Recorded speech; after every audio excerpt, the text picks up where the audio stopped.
Señoras y señores, continuamos con este importante webinar internacional virtual, avances de la investigación en la ingeniería de industrias alimentarias, en el marco del 49 aniversario de esta importante facultad.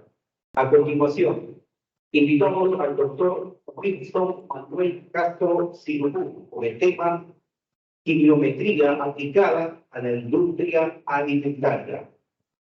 El doctor Winston Manuel Castro Cirujú es ingeniero agroindustrial por la Universidad Nacional de Trujillo, máster en Ciencias e Ingeniería de los Alimentos y doctorado en Ciencia, Tecnología y Gestión Alimentaria por la Universidad Politécnica de Valencia, España. Docente principal de la Universidad Nacional de Fronteras, Sullana, Perú. Proyectos de investigación y ejecución financiados por Prociencia en asociación con la Universidad de Guadalajara, Universidad Politécnica de Valencia, entre otras. Publicaciones, capítulos de libros internacionales y artículos científicos. Seguimos con fuerte espacio al profesor Winston Manuel Castro Cirujú.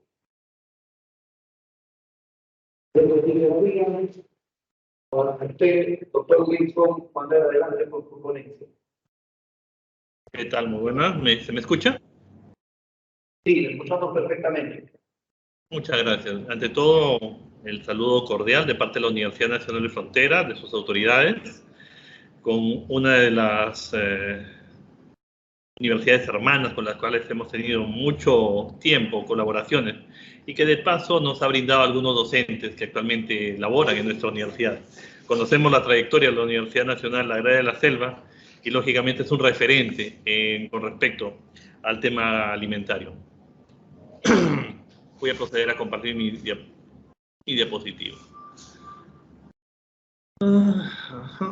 Ventanas. ¿Se está viendo? Listo.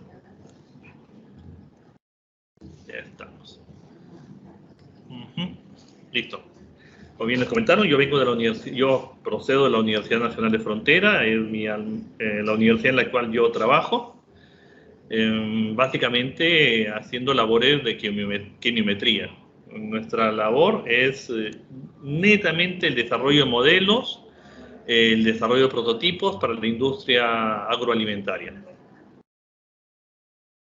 Sin embargo, no se podría hacer nada, no sería factible que la labor que nosotros hacemos diariamente pueda desarrollarse si no hubiera todo un equipo de profesionales que hacen su labor aquí, en la universidad y como parte de todo el grupo de investigación. Les estoy mostrando parte del equipo de trabajo con los cuales hemos desarrollado investigaciones, proyectos, publicaciones, participado en congresos diversos, ¿correcto? El profesor Adriano Bruno Tech de la Universidad de Sao Paulo, de la Facultad de Zootecnia e Ingeniería de Alimentos en Pirassununga, el doctorando Tony Steven Chuquito Trigoso de la Universidad Autónoma de Chota, el profesor Jimmy Oblitas de la Universidad Nacional de Cajamarca, el profesor Guillermo Mejía del CIMAT, Centro de Investigaciones en Matemáticas en Guadalajara, la profesora Brenda, el profesor Imer y el profesor Miguel de la Torre Gomora de la Universidad de Guadalajara, y una conocida de ustedes, la doctora Noemí León Roque de la Universidad Nacional Pedro Ruiz Gallo. Bueno, es parte del equipo, el núcleo duro de este equipo de investigación con el cual ya llevamos años trabajando en estas temáticas. Así que toda la culpa se le echan a ellos, por favor. Estos proyectos no se han desarrollado en forma única en la Universidad de Frontera, se han desarrollado en colaboración con todos ellos, para diversas labores, por ejemplo, para el seguimiento del estado de madurez de frutales, para el estado de desarrollo de ágave, la presencia de moho y otros afecciones a las hojas de tabaco, el crecimiento y desarrollo de las plantas de maíz y otros de interés.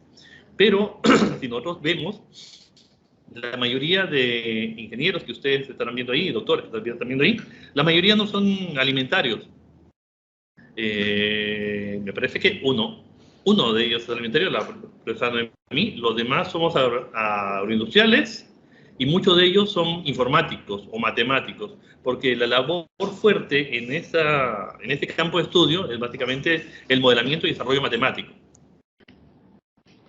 La ingeniería de industrias alimentarias nosotros podríamos pensarla únicamente en una vista tal vez muy sucinta, como la imagen en la parte superior izquierda. Un grupo de jóvenes, un grupo de profesores aprendiendo las técnicas para la producción de panes, embutidos, derivados cárnicos, derivados de cereales, frutales, etc. Y en cierta medida algunos análisis para evaluar la calidad. Pero eso ha quedado muy desfasado.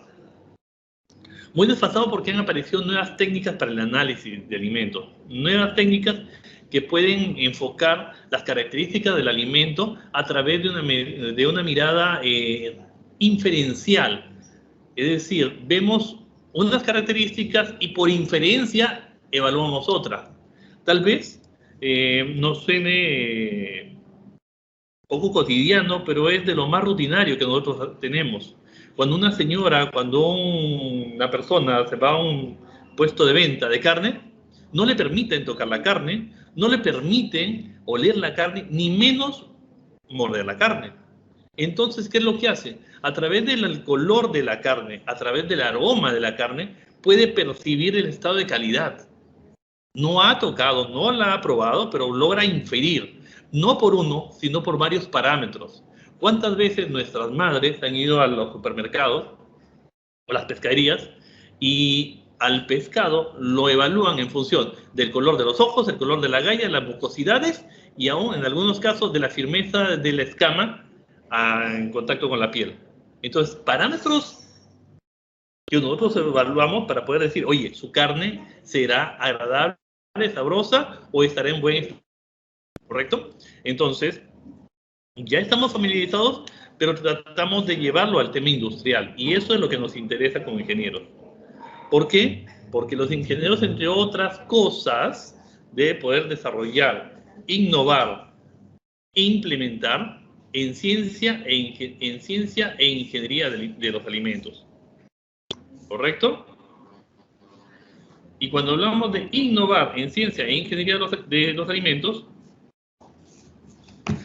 debemos de entender que algunas acciones requieren más labor que otras, lógicamente. ¿Cómo así?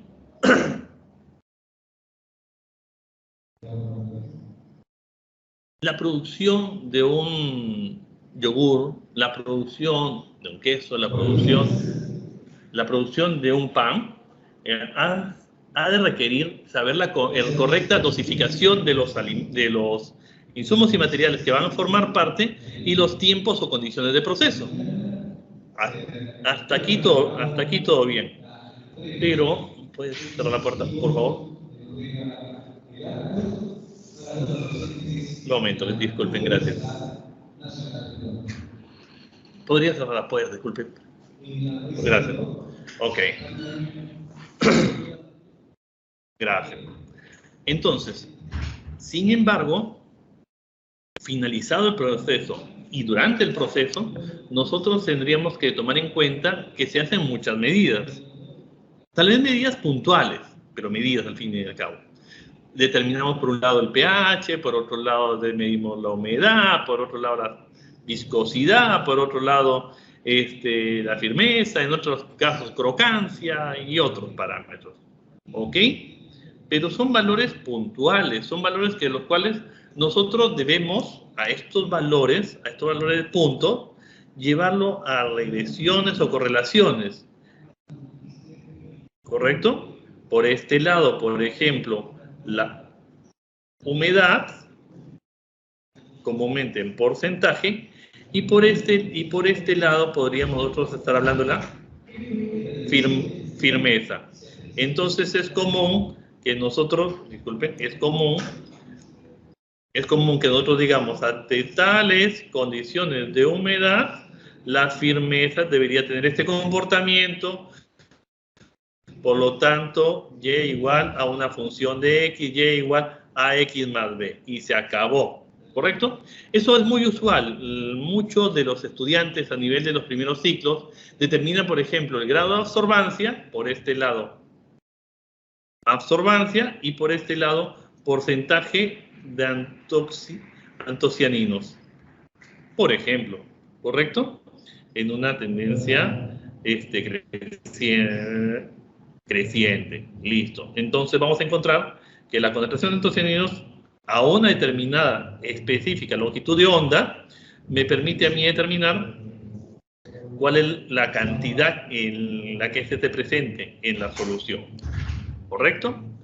Ok, está todo muy bien. Pero sin embargo, vamos a tener un solo valor. Claro, por acá vamos a tener temperatura, por acá pH, por acá viscosidad, módulo de Young, lo que fuese. ¿Correcto? Sin embargo, a raíz del desarrollo científico han habido nuevas técnicas, básicamente técnicas de análisis multivariante, que han ingresado en la industria alimentaria. Técnicas de análisis multivariante. Esto de acá, en cierta medida ya lo eran. Ya teníamos análisis multivariante acá, pero que estábamos poco acostumbrados a su uso. Poco acostumbrados, claro, porque si nosotros nos vamos más atrás, por acá, cuando nosotros tenemos un espectrofotómetro, ¿correcto? Vamos a ver que la absorbancia, la transmitancia, va a tener un comportamiento más o menos así. Y lo que comúnmente nosotros vemos es que cuando hay incrementos o decrementos, ¿correcto?, de un determinado compuesto, es decir, hay una variación de la concentración de un determinado compuesto I, posiblemente hayan puntos acá, picos o depresiones, en los cuales haya una tendencia más o menos correlacionada con esta concentración. Este delta de la intensidad estaría relacionado con la absorbancia. Quiere decir que esa ha sido la base para que yo elija una longitud de onda puntual y la concentración a la que voy a determinar la presencia de un determinado compuesto. ¿Ok? Ya, entonces significa que el análisis multivariante ya se trabajaba, ya se practicaba hace mucho tiempo, pero para evitar complejidad, porque las capacidades de cómputo eran limitadas en los años 90, más atrás, lo que se hacía es elegir un solo valor y ese valor permitirme encontrar la concentración de compuestos en función de la absorbancia a determinada longitud de onda, ¿correcto? En esencia eso. Entonces ya existía, ya se sabía, pero teníamos limitaciones ¿de qué? Limitaciones de cómputo, básicamente. Limitaciones que casi no existen a la fecha. Ok. Entonces, ante eso, listo, aparecen nuevos sistemas que permiten determinar, por ejemplo, la cantidad de energía que absorbe, despide o dispersa un objeto, que son los espectrofotómetros. Los espectrómetros, disculpe. Espectrómetros. ¿Por qué espectrómetros? Porque tenemos diversidad de espectrometrías. Tenemos, por ejemplo, la espectroscopía NIR, que me permite a mí calcular dentro del espectro electromagnético, acá el visible, acá el UV, por acá el NIR, por acá el FIR, y etcétera, ¿correcto? Dentro de esta zona, yo determino cuánta energía absorbe o rebota cuando yo le entrego a un alimento. A ver, regresemos por acá. Esto que es algo de lo más común. Yo a un alimento, que está en esta bandejita, le estoy emitiendo una luz. Esa luz, que está cargada de energía, va a encontrar una diversidad de compuestos. Estos compuestos reciben esta energía y acá, en los átomos que están uniendo, disculpen, a los átomos que están uniendo a estos compuestos, por acá, los van a excitar. Los van a excitar, ¿por qué? Porque capturan esta energía. Capturan esta energía, entonces la absorben. No la logran capturar, entonces la rechazan. Absorción, rechazo, reflexión. Ok. Quiere decir que si yo sé cuántos fotones o cuánta energía entrego y yo mido cuántos energía regresa, yo puedo sacar la diferencia y por lo tanto yo podría decir, oye, este compuesto o este alimento ha absorbido más energía que esta otra. Claro, y además puede ser a una determinada longitud, claro, porque yo puedo separar cuánta energía, disculpen, qué fotones o qué energía le estoy entregando de determinada longitud de onda. Ok, como estoy haciendo eso, estoy haciendo un análisis métrico, estoy midiendo cuánta energía entrego. Quiere decir que yo voy a tener gráficos como esto, a una longitud de onda y un valor de intensidad. Voy a ver que algunos lo absorbo, otros lo rechazo y viceversa. ¿Correcto? Quiere decir entonces que hay compuestos o que hay alimentos que van a tender a rechazar más, a rechazar menos o tener diferentes comportamientos. Y esos comportamientos son los que al final yo utilizo para medir o para diferenciar. Si esto, por ejemplo, puede ser carne, esto puede ser grasa y esto puede ser hueso, por ejemplo. ¿Correcto? Entonces me permite a mí diferenciar. Y si ya yo lo puedo diferenciar matemáticamente, puedo llevarlo a un análisis de cómputo que sea capaz de implementarse en línea de proceso. Muy bien. Pero eso hasta aquí teníamos el tema NIR. Por acá nos queda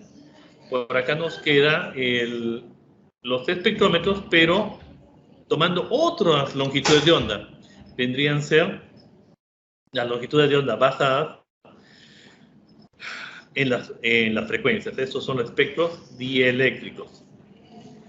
A ver, veamos. Los NIR entregan energía luminosa. Los dieléctricos entregan energía, pero en forma magnética. A un compuesto o a un alimento, pensemos que sea una manzanita, yo le aplico una carga eléctrica pequeña. Y esta carga eléctrica pequeña va a chocar contra el producto. Va a formar un campo eléctrico pequeño. ¿Correcto? Si ese campo eléctrico pequeño yo lo voy a medir. Dependiendo de esa medición, yo voy a tener el factor de pérdida, el factor de carga. ¿Correcto? Y otros parámetros dieléctricos más.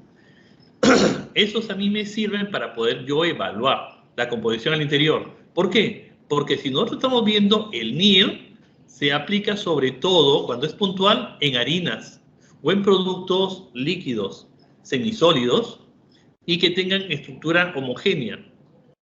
Quiere decir que a una manzana no le voy a aplicar un NIR puntual. No, difícil. Hay formas, pero son difíciles, ¿correcto? En este caso sí, yo hago un contacto y yo mido cuánto ha reaccionado a una profundidad hasta de medio centímetro este alimento, generándome factores de pérdida o factores de carga distintos, ¿ok? Y lógicamente, nuevamente, a una determinada longitud de onda, ya no. Acá hablamos de una frecuencia, ¿correcto? En el caso de nosotros trabajamos desde los 300 megahercios hasta los 10 terahercios, ¿correcto? Ok. Nos dan básicamente datos de esta forma, ¿correcto? Esos son perfiles de muestras de diferentes partes de páprica. Por ejemplo, ¿qué es lo que sucede? Es común que cuando yo me vaya a un supermercado o a un mercado, yo quiera comprar harina, específicamente la que yo quiera, digamos, sea de páprica, y espero que a mí se me dé la parte carnosa, la páprica seca y molida. Y lo que puede pasar es que a mí me den las colitas, disculpen, el rabito de la páprica, las semillas molidas y mezcladas. Eso ya es un problema de seguridad, porque yo espero encontrar algo y me puede terminar dando otra cosa. Entonces, como me están dando otra cosa, ya, ¿cómo puedo determinar esto? Si fuese un compuesto distinto, posiblemente lo pueda determinar, pero estamos hablando de una misma parte de la planta. Eso hace que el análisis composicional vía ADN, por ejemplo, sea imposible. Pero si pensamos que la composición de los diferentes compuestos de cada parte es distinta, determinando la concentración promedio y las concentraciones en cada una de estas partes, vamos a poder desarrollar el análisis y la evaluación de estos compuestos. Parte de los trabajos que hemos desarrollado y que ya tenemos publicado o en publicación nos han dado éxito de la clasificación, la determinación de procesos de adulteración, en casos como la páprica, de más del 95%, sin problemas. Sigo. Las imágenes, en las imágenes, sin embargo, ya es un paso más allá. Teníamos todo el tema puntual, esto es un tema puntual, este es otro tema puntual, seguimos evaluando temas puntuales. Pero ¿qué pasa cuando la composición va a depender de la posición en el espacio? Ahí hay una dificultad, ¿vale? Y esa dificultad se puede solucionar mediante el uso de imágenes, por ejemplo. Sin embargo, acá tenemos un problema. Tradicionalmente, nosotros evaluamos mediante imágenes la madurez, por ejemplo, de tomates. Pero eso es una labor muy subjetiva y que van a ustedes encontrar en la bibliografía o en la industria diferentes niveles. Niveles que lo definen ustedes o lo define el productor o bien la industria que lo va a estar transformando. Por ejemplo, este es un nivel maduro y un nivel totalmente verde. ¿Cómo yo evalúo esto?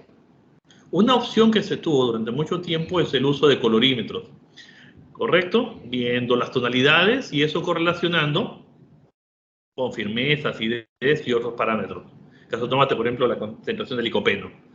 Pero tiene nuevamente otro problema. Si yo visualizo en este tomate, hay cierta zona que se ve verde y cierta zona que se ve roja.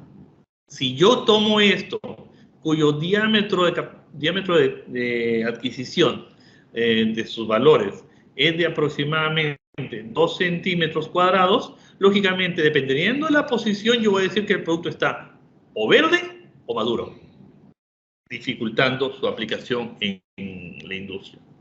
¿Correcto? Entonces, lo que tenemos que hacer es migrar, ir subiendo, ir cambiando y tomando ya los valores completos. ¿Cómo tomamos valores más completos? Pues con sistemas como los que les estoy mostrando, los de imágenes. Estas son cámaras de imágenes de hiperespectro, cámaras de imágenes THZ o terahercios. En esencia, son básicamente esto de acá. Son estos equipos que se han tomado ya no puntuales, sino que los migramos. Y en vez de tomar un solo punto, lo que hacemos es a este puntito irlo llevando en toda la posición X, en toda la posición Z, e ir barriendo, almacenando y formando un hipercubo. Un hipercubo no es otra cosa que una representación tridimensional de información con la cual nosotros poder analizar. Entonces hemos pasado de información puntual a información global en 3D. ¿Ok? Los tres me van a dar en esencia lo mismo. XY e intensidad o frecuencia. Voy leyendo en toda la muestra y voy formando con esto mi representación tridimensional de la muestra con la que yo trabaje. Cada una de ellas con ventajas y desventajas. Hemos dicho, por ejemplo, de los valores, de la capacidad de obtención de información puntual y básicamente en aquellos que no tengan daño estructural. Los dieléctricos. Hemos hablado o he hablado de la información que puedo obtener de toda muestra siempre y cuando haya adecuada distribución, NIR. Acá viene el problema. En el caso de las imágenes, yo no penetro, yo solamente puedo ver la parte superficial. Y como puedo ver solamente la parte superficial, yo requiero poder saber desde la superficie cómo está el producto, ya desde la superficie. Y eso hace que las imágenes de hiperespectro me sirvan, por ejemplo, para cortes de carne, para tableta de chocolate, para granos de maíz u otros granos en cuales tenga daño o observación de la calidad del producto en la superficie del mismo. ¿Ok? Mientras que las imágenes THZ que se utilizan por láser ultrapulsado permite penetrar al alimento y me permite dar la información al interior. Sin embargo, sí tiene un inconveniente. Esta se puede usar cuando tenemos baja concentración de agua. ¿Correcto? Cada equipo tiene una dificultad distinta. Baja concentración de agua y podemos usar el equipo de imágenes THZ. ¿Cómo y para qué se ha utilizado? Por ejemplo, para saber la composición al interior de un envase, sin deteriorarlo, y podemos saber qué es lo que tendría por análisis quimiométrico.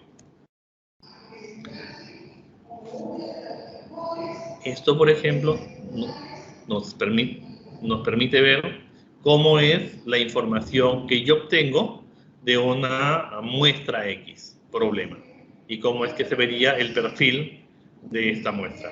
Mientras que esto es para una película que estamos evaluando ahora, de muestra con contenido de café, para poder con esto determinar su duración en el tiempo.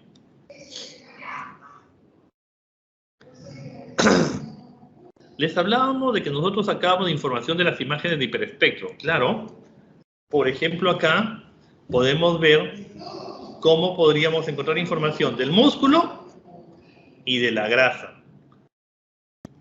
¿Cuántas veces hemos pensado que sería muy agradable, muy bueno, que en línea pudiéramos saber cuál es el contenido de grasa de una carne? Poder discriminar y decir que es carne de primera, de segunda, por la forma en que la grasa está marmoleada en esta carne, ¿correcto? Eso es lo que nosotros necesitamos poder evaluar. Pero requiere que cada píxel de la muestra pueda ser extraído, cada píxel evaluado y discriminado, ¿correcto? Cada píxel, porque cada píxel me va a dar una forma distinta de comportamiento. Por ejemplo, acá nosotros estamos viendo dos muestras. Esta es una muestra de pulpo y pota, ¿correcto? De pulpo. En rangos distintos, de 400 a 1000 nanómetros, de 1000 a 1700 nanómetros, que en este momento estamos ya en segunda ronda de publicación del artículo que se ha trabajado con esto.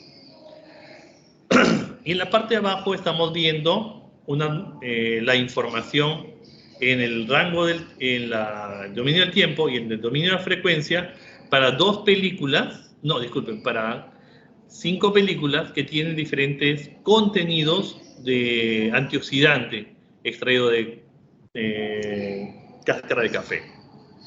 Esto, lógicamente, para usarlo durante el proceso de deterioro. Pero ok, hasta ahí estamos viendo información, hemos visto información y hemos visto más información. Solamente son datos. Todos son datos, nada más que eso, son datos. Pero, ¿para qué nos sirven y cómo se manejan? Esta es la parte más importante. Antes decíamos que es muy bueno, muy bonito ver una imagen en un artículo, una micrografía en un artículo. Pero si nosotros no podemos extraer información de esa micrografía, información de esa imagen que tuviésemos, pues nada nos va a servir. Y es ahí donde entran a tallar esto. Una vez que hemos obtenido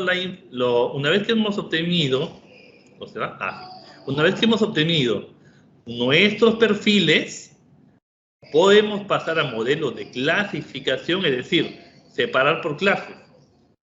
Tengo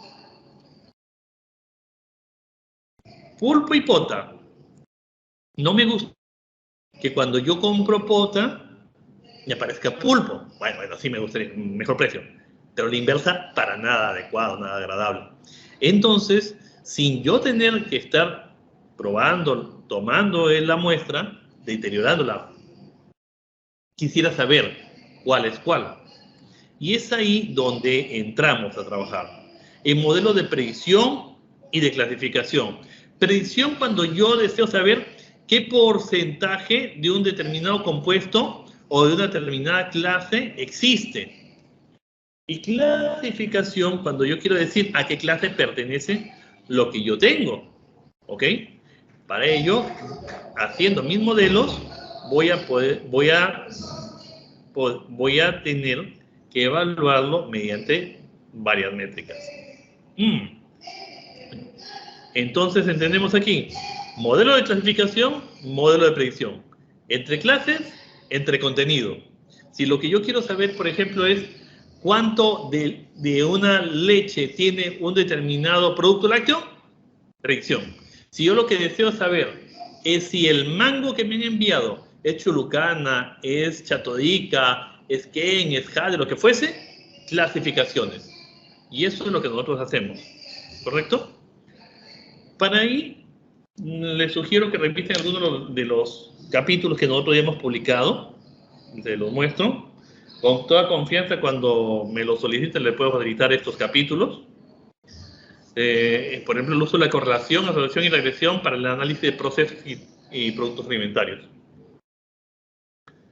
¿Qué es lo que nosotros hacemos, por ejemplo? Este es un trabajo que está en pleno proceso de publicación a la fecha. Estamos en eso. Tenemos, por ejemplo, el caso de pulpo y el caso de la pota, que a simple vista es discriminable, pero cuando ya viene en forma de datos, digamos, de un producto procesado para consumo, es complicado y complicadísimo diferenciar. Sobre todo cuando ya está congelado o precocido. Casi imposible diferenciar, a menos que ya lo estén probando. Entonces, nosotros tenemos que ver que acá hay dos imágenes que hemos utilizado, las imágenes de hiperespectro en el rango NIR y imágenes en el rango UV-Vis de 400 a 1000 nanómetros y de los 1000 a 1700 nanómetros. ¿Correcto? Y hemos visto que existen diferencias claras entre las muestras en diferentes zonas. Por ejemplo, acá no hay diferencia, pero acá sí hay diferencia, cerca entre los 700, 800 hasta los 1000 nanómetros. Acá hay diferencias, acá también, etcétera, ¿correcto? Entonces, ¿entre qué? Entre el producto fresco, de pota y de pulpo, ¿correcto? Fresco, congelado y cocido, hay diferencias. No solamente evaluamos las separaciones, sino los ángulos, las distancias, distancias entre ellos, picos entre uno y otro longitud de onda, etc. ¿Ok? Muy bien, y los convertimos finalmente. Todo esto que estamos viendo lo convertimos en valores numéricos, en estas tablitas. De diferentes clases. Ahí viene nuevamente otro aliado más. Ya logramos llegar de la muestra a la imagen, al perfil, a la tabla. Ahora nosotros hacemos uso de software distintos. MATLAB, Octave, Unscramble, Weka y otros. ¿Correcto? Por ejemplo, en el caso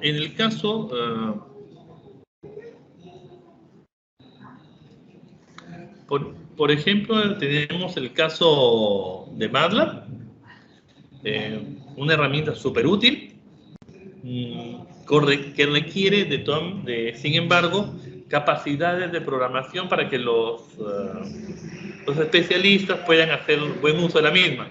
Es decir, no es para todos el uso de MATLAB, tiene limitaciones. Y al tener limitaciones se requiere un entrenamiento previo y específico para lo que nosotros hacemos. Si bien MATLAB tiene una serie de herramientas y es muy común su uso en la ingeniería para cálculo matricial. Cuando ya pasamos al análisis de señales, al análisis geométrico, hay pocas las instituciones que se especializan en esto.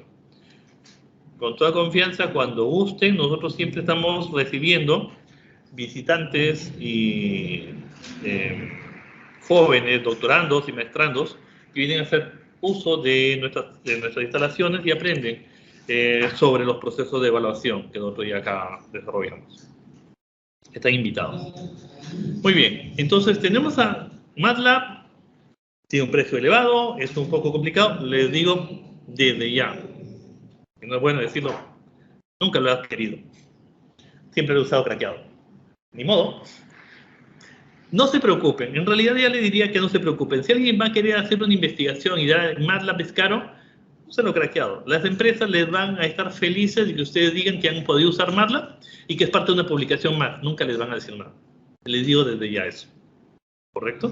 Entonces, no se da mucha preocupación. Utilicen. Scramble es un software también de pago, pero tiene la potencialidad o las ventajas de que no requiere las capacidades de programación de MATLAB, porque ya viene todo el sistema predigerido, es muy amigable para el usuario. Entonces el usuario solamente coloca su tabla y va indicando qué es lo que requiere, qué es lo que va a requerir hacer, ¿correcto? Entonces, ya les digo, entonces es un software sumamente simple, comúnmente se lo usamos cuando nuestros jóvenes de acá de la universidad desean iniciarse en estos temas. Polinomial 2, 9, listo, 9, listo. Cuando nuestros jóvenes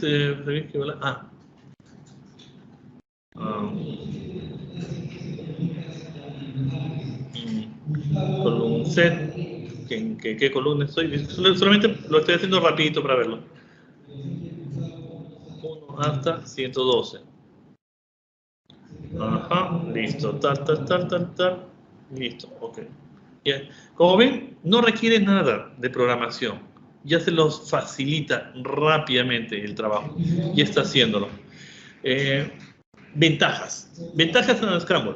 El joven que va a iniciar, o el investigador que va a iniciar su experimental o que desea aprender sobre las técnicas de preprocesamiento, procesamiento, modelado, Scramble es maravilloso. El que desea experimentar y ver nuevas técnicas, mejorar las técnicas y ser capaz de desarrollar modelos, va a estar limitado. Y para eso se utilizan software como MATLAB o Octave. Más allá aparece Python. Demora un momento porque es todo un proceso. Cuando termine lo mostraré esto aquí. Vale. No sé si estaba viendo procesamiento. ¿Ok? Entonces ya con estos datos nosotros podemos determinar cuáles son nuestras muestras y podemos separarlos. Vean qué tan fácil ha sido separar con nuestros modelos en las diferentes clases del pulpo congelado, cocido y fresco hasta la pota fresca, congelada y cocida. Facilísimo. Sin embargo, hemos cogido toda la información, todo el perfil completo. Eso hace una limitante. ¿Cuál es la limitante? Tiempo. Se requiere mucho tiempo para que se pueda calcular todo este proceso, porque tengo muchas variables. Entonces tendríamos que hacer un tema de extracción de variables. Hablar de la extracción o separación de variables es más o menos lo siguiente. Pensemos que ustedes son médicos y que les ha venido un paciente con su historial clínico y van a determinar si el paciente va a ser o tiene riesgo de cáncer. Y lo primero que vemos en su historial: peso, edad, historial de fumador, historial de consumo alcohólico, historial familiar, si ha tenido padres, madres, padre, madre, tío, lo que fuese con cáncer, y religión. ¿Cuál variable eliminarían de la ecuación? Peso, edad, fumador, no fumador, padre y historial familiar, o la religión. Por obvias razones eliminarían la religión. Lógico, pero que es muy visible, está muy conocido. Pero sin embargo, de estas variables que estamos viendo, ¿cuál eliminarlos? Ahí estamos en dificultades. Y como estamos ahí en dificultades, tenemos que usar otro sistema. Si bien es cierto, MATLAB las tiene implementadas, Scramble no las tiene, no te dice cuáles son las variables más relevantes. Y debemos de utilizar otro software como, por ejemplo, el Weka de la Waikato University, que te permite hacer minería de datos. Es decir, evaluar qué datos son los más relevantes de todo el set que tienes.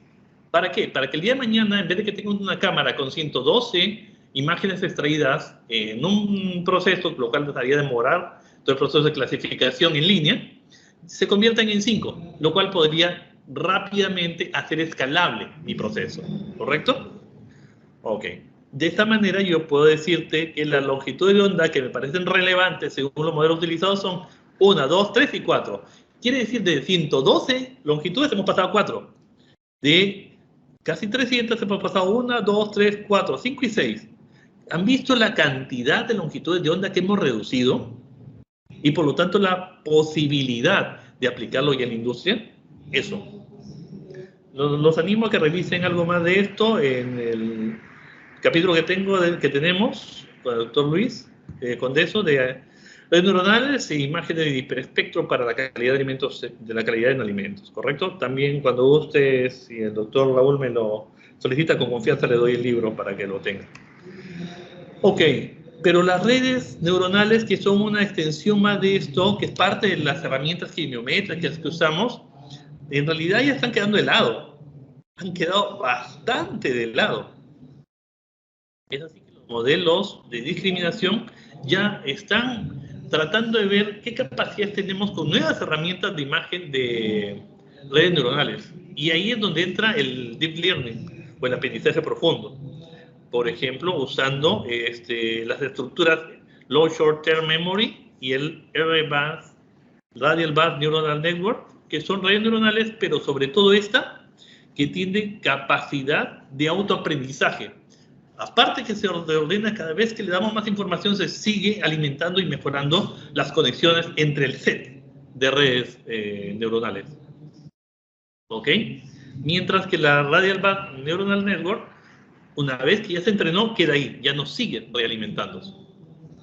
¿Ok? Entonces, esas capacidades han permitido que nosotros vayamos desarrollando algunos estudios que han sido diversos.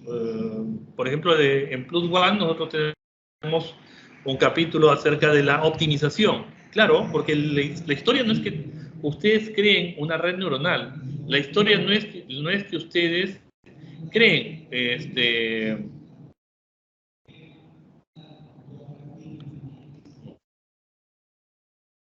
la historia no es que ustedes creen una red neuronal. La historia es que ustedes traten de implementar y de optimizar. Porque la mayoría de las veces, cuando ustedes ubiquen un artículo en el cual se hable de redes neuronales, van a encontrar. Y se usaron 50 capas de entrada, 3 capas de salida y 25 capas de intermedias. Con función de activación, tangente sigmoidea y una semilla de tanto. Pero ¿quién les ha explicado cómo se realizaron los procesos de optimización de esos hiperparámetros? Nadie. Entonces ahí es donde nosotros trabajamos, tratando de determinar el modo de poder optimizar las estructuras de cómputo con las cuales nosotros desarrollemos los modelos.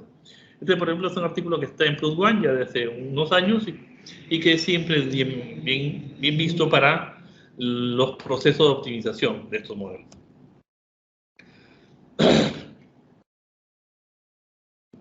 Por ejemplo, otro trabajo que nosotros tenemos fue evaluando, mediante técnicas quimiométricas, la madurez del queso. ¿Qué es lo que pasa? En el queso tipo suizo, por ejemplo, nosotros sabemos de la calidad del proceso de maduración al golpe. Y es cierto, y literalmente es al golpe. Se toma una unidad de este queso y un evaluador lo acerca al oído y lo golpea con un pequeño martillo.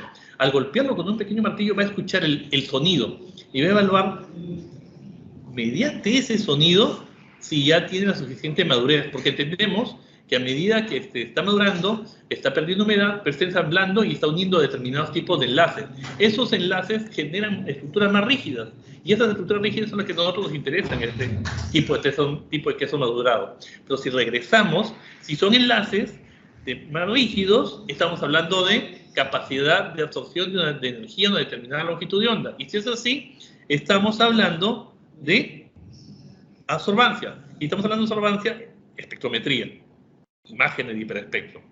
Y las hemos usado nosotros para poder evaluar la madurez en el queso, determinando con predicciones que pasan el 90% la firmeza de este queso durante su proceso de maduración. ¿Ok? Asimismo, hemos estado evaluando, disculparán, casi con un poco menos de éxito, la actividad de agua en 5 variedades de quinoa blanca.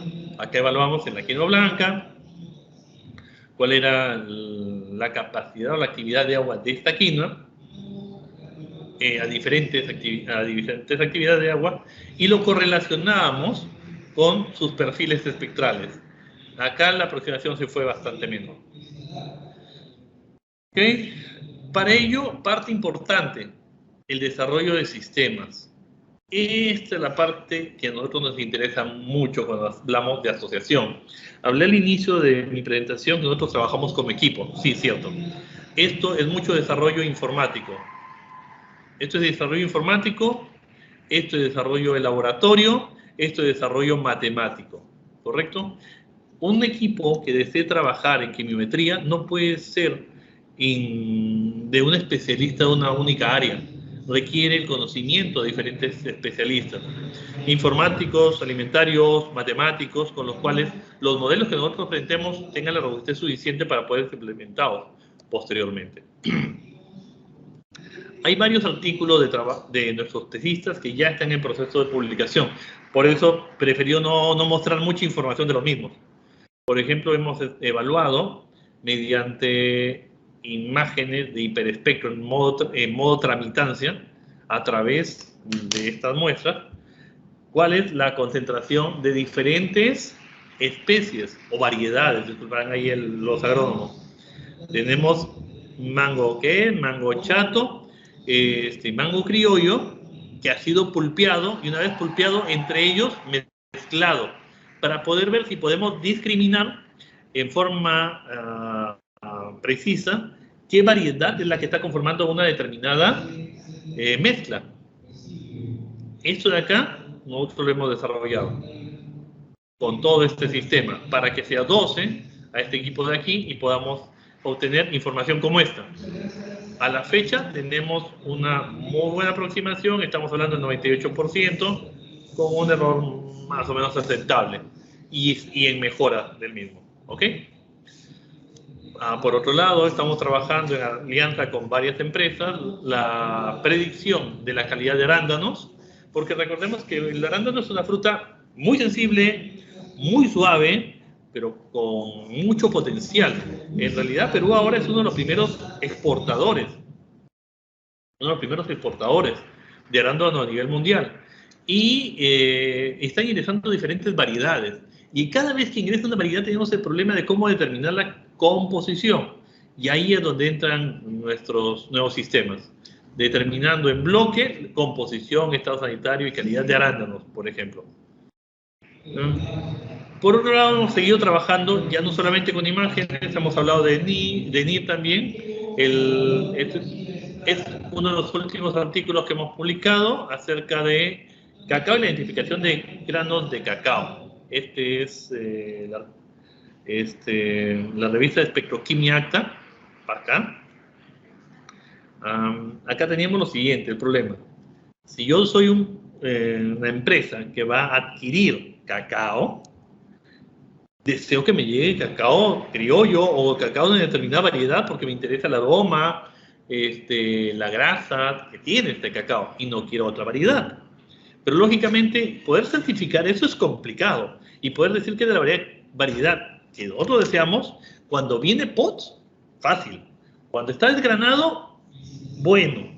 Cuando está el granado fermentado, difícil. Cuando está el granado fermentado, tostado, complicadísimo. Y lo pensemos en forma en IPS. Ahí sí, personalmente casi imposible, pero bueno, habrá especialistas que también me digan lo contrario.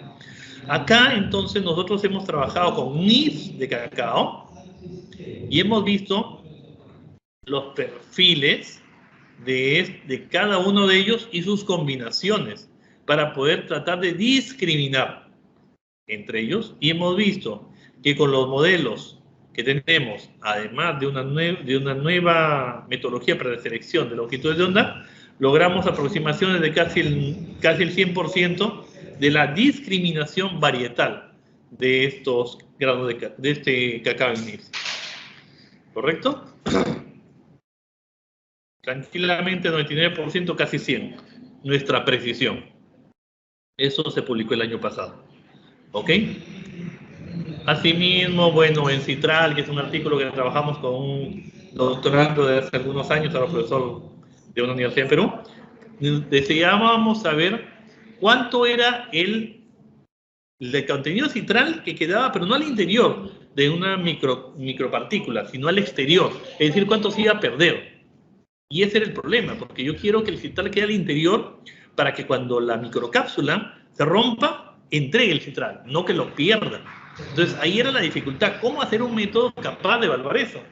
Después desarrollamos un trabajo con estos profesores y bueno, fue publicado demostrando que éramos capaces de determinar el contenido citral superficial, aprovechando las características de información superficial de esta técnica, por encima del 95% sin problema. ¿Correcto? Doctor Wilson, 5 minutos, por favor. Sí, no se preocupe. Gracias. Gracias. Asimismo, otros artículos que hemos ido trabajando acerca de las propiedades de películas de proteína de suero de leche, con FTIR y herramientas quimiométricas. Y actualmente otro artículo, bueno, esto es parte de un trabajo que hicimos, pero que ya está como artículo en segunda ronda también, de redes convolucionales, para determinar si el pescado ha tenido problemas de ruptura de cadena de frío. Porque lo que no queremos, lógicamente, es que la cadena de frío se interrumpa durante un proceso de almacenamiento o de transporte, ¿correcto? Entonces, encontramos que esta técnica nos permitía encontrar las diferencias, pero buscábamos ahora los modelos. Y ahí es donde estuvimos trabajando con modelos basados en redes neuronales de tipo Radial-Bath, discriminadores lineales y métodos de CNN, viendo que cada uno de ellos tenía muy buena aproximación entre sí, que eran viables, casi todos ellos. Finalmente, bueno, el tema de fotónica, que les digo que venimos trabajando para diferenciar los estados y la calidad de películas plásticas y cómo es que esta se puede llevar a la industria. Bueno, las tendencias. Si vamos a hablar de tendencias, les aseguro que lo que debe pensar alguien que quiera trabajar en quimiometría es nuevas técnicas de análisis, deep learning, diseño de estructuras, cómputo paralelo y computación GUDA, porque estos incrementan sensiblemente la velocidad de proceso, sin reducir la información, sin reducir los resultados que nos pueden dar. Asimismo, ir a evaluación de procesos.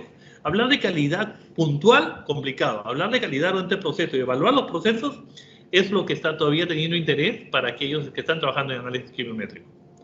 Señores, les agradezco muchísimo por el tiempo que me han escuchado y si hay alguna duda que pueda aclarar, estoy presto a ustedes. Muchísimas gracias, doctor Wilson Manuel Castro Silupú, por su extraordinaria ponencia sobre quimiometría aplicada a la industria alimentaria. Invitamos a los señores participantes que deseen hacer consultas al señor expositor, por favor, levantar su mano. En la plataforma virtual, le invitamos a quienes desean hacer sus preguntas, por favor, levanten su mano, o en la parte presencial, en el aula magna de la Universidad Nacional Agraria de la Selva. Estamos atentos para cederle los micrófonos.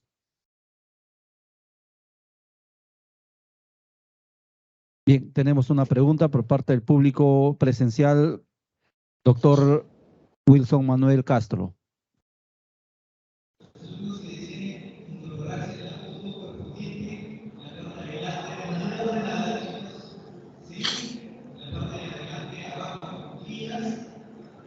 Gracias. Bien, gracias. Doctor Castro, buenos días. Me gustaría saber si en sus investigaciones ha utilizado el espectrómetro Raman. No. Al momento nosotros hemos trabajado con una variedad de espectros. Tenemos espectros acá en la universidad. Imágenes, espectroscopía dieléctrica, NIR, cámara de hiperespectro 400.000 y 1.700, espectroscopía THZ. Esas son las que tenemos. Raman no, pero al final es un método más vibracional. Los métodos que acá les he explicado se aplican para ella como para cualquier otra. Ya, doctor, una segunda pregunta, disculpe. Dígame. Teniendo en cuenta que en estos instrumentales que se utiliza se obtienen cientos de variables independientes, Mire. el software, ¿no? Ha mencionado el Scramble, el MATLAB también. ¿Permite evaluar todas estas variables independientes obtenidas o evalúa por intervalos? A ver, cuando estamos trabajando ya en quimiometría dura, requerimos mejorar nuestras capacidades de cómputo. Eso es obligado. Y es así que, por ejemplo, nuestros computadores acá, nosotros tenemos computadores de 128 GB de RAM extendibles a 1 tera, con los cuales trabajamos sin mayor problema. Hemos tenido en algún momento que hacer uso del sistema de supercómputo mexicano a través de la Universidad de Guadalajara, una de las alianzas con las que trabajamos, y eso es lo máximo que hemos requerido de poder de cómputo, pero sí lo podemos hacer. Dividirlo en secciones se puede hacer también, es una técnica más. Por ejemplo, el PLSR en general lo podemos dividir en IPLSR o IBPLSR, Interval PLSR, por ejemplo. Pero tiene algunos inconvenientes por no saber el solapamiento, más que el solapamiento, la interacción entre secciones. Recordemos que aunque una variable me dé un efecto, puede haber efectos sinérgicos con la variable de otra sección. Si no lo evalúo en forma total, puede que esté perdiendo este efecto de sinergia. Muchas gracias, doctor Wilson Manuel Castro Silupú. Tenemos una pregunta por parte de un participante de la plataforma virtual, María Antonieta. Adelante con su pregunta, por favor. Buenos días todavía. Felicitarlo, doctor Wilson Manuel Castro, por toda la información que nos ha brindado. Pero tengo una inquietud, ¿no? Con respecto a la autenticidad de alimentos e ingredientes alimentarios que se utilizan en la industria. Y bueno, sobre todo los que se aplican y conocedores, claro, de que se aplican muchas tecnologías para detectar este punto tan importante en la sociedad y que estamos sufriendo mucho, que es la adulteración y contaminación de los alimentos. ¿Qué nos podría decir en este punto con respecto a su tema, doctor? Muchas gracias. Gracias. Vamos por 2 puntos. Uno, adulteración, ¿ya? Adulteramos. Que no puede generar un problema de inocuidad, ¿verdad?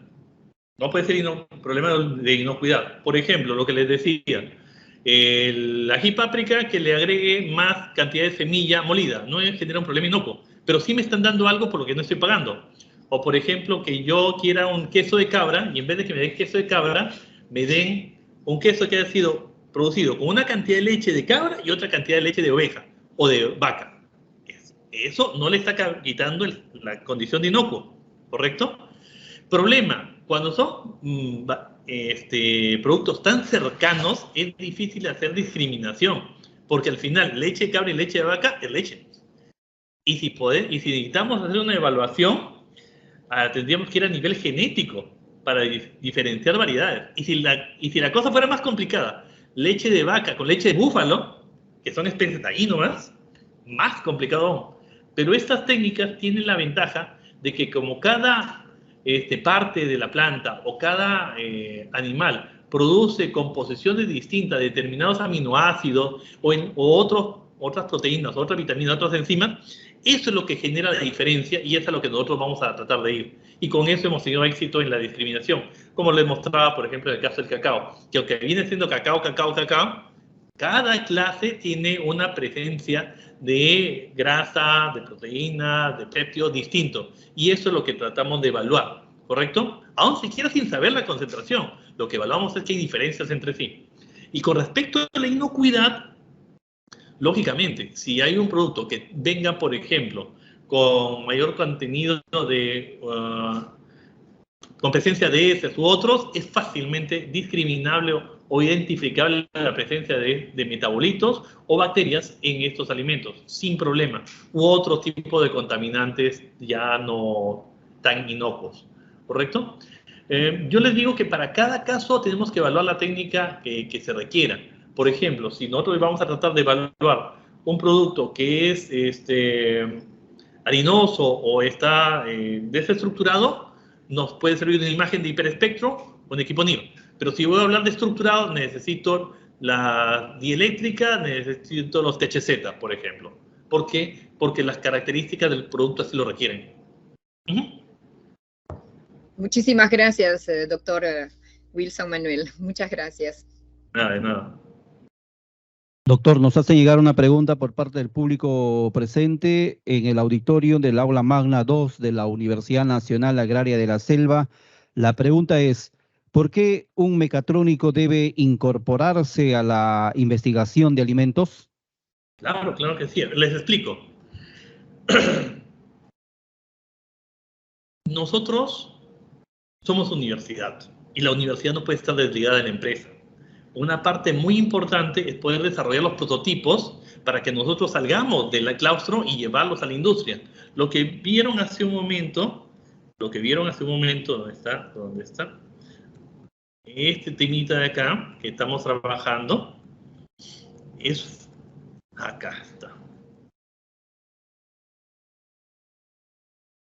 Esto, por ejemplo, es un desarrollo que estamos haciendo con colegas de mecatrónica, para poder nosotros llevar ya los sensores no completos, no todo el rango NIR, sino solamente lo que deseamos para evaluar la composición o las variedades que están presentes en pulpa de mango. Y más aún todavía, actualmente tenemos un proyecto financiado por Procencia por $500,000, en el cual nosotros evaluamos la calidad de taza de café para una empresa acá en Piura, la empresa Norandino, la cooperativa Norandino, y tenemos que llegar hasta el prototipo. Entonces, hay ingenieros alimentarios que nos ayudan en la catación del café, vemos la calidad de taza. Estamos los que trabajamos con el aspecto quimiométrico para determinar los modelos, la robustez y la capacidad de implementarlos y reducir las longitudes de onda para que sea esto viable. Y está el mecatrónico que lleva ya estos modelos, ya estas longitudes de onda a sistemas de transportables que pueden implementarse en la industria. Entonces, es eso lo que permite que nuestra información o nuestros proyectos no queden en la universidad, sino ya estén generando impacto en la sociedad.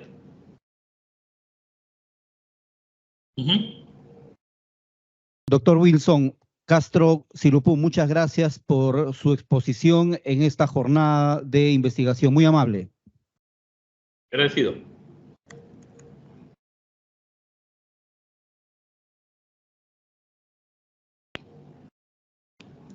Fue la ponencia del doctor Wilson Manuel Castro Silupú con el tema quimiometría aplicada a la industria alimentaria.